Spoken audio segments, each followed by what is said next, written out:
Messieurs, bonjour. Nous sommes là pour parler aujourd'hui de la loi ALUR et plus spécifiquement de la disposition relative à la mise en place d'extranet au sein des copropriétés. Monsieur Berdugo, quel coût la mise en place de marésidence.fr représente-t-elle pour une copropriété moyenne? 0 francs, 0 centimes, puisque on parle en euros maintenant, évidemment 0 euros, et donc en fait c'est gratuit et évidemment n'importe qui peut venir créer cet espace qui devient immédiatement privé et il n'y a absolument aucun coût à payer pour l'utiliser cet espace et dématérialiser là l'information en même temps que de créer les échanges avec ses voisins de l'immeuble. On peut évidemment aussi sortir dans le quartier et échanger. Donc, et qui paye Alors, le réseau qu'on a construit est un réseau d'entraide entre voisins. Et évidemment, il y a forcément un modèle économique.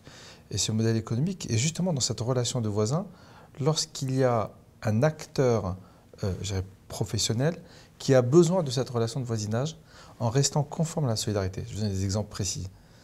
Il serait quand même plus sympathique si mon voisin pouvait me retirer mon colis plutôt que je ne sois obligé d'aller samedi matin faire la queue au bureau de poste. La Poste est évidemment très intéressée à réduire les coûts de la poste restante. Et nous voilà dans un intérêt de l'ensemble des parties. Et nous voilà là maintenant dans cette relation où c'est nous qui permettons cette relation de voisin, vous permettre à votre voisin de pouvoir retirer votre colis. Alors là, on est dans un modèle économique. Le deuxième exemple très intéressant qu'on vit déjà aujourd'hui, dont on est vraiment très fier, c'est le maintien des personnes âgées à domicile. C'est un enjeu majeur de société. Comment faire garder ma grand-mère, je ne parle pas de médical, parce que les autorités, le conseil général ou les centres d'assistance sociale des collectivités peuvent détacher un professionnel, un médecin, une infirmière, etc.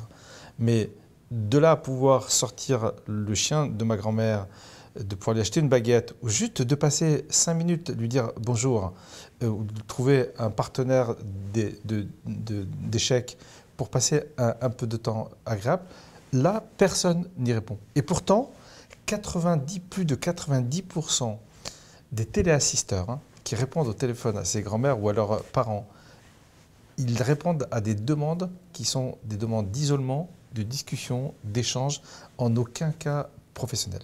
Et donc l'idée là pour nous de servir là aussi cette relation de voisins pour permettre à ce que cette grand-mère puisse rester beaucoup plus longtemps chez elle, ce qui est en général sa volonté ferme, et ben voilà, on reste dans l'aspect solidarité.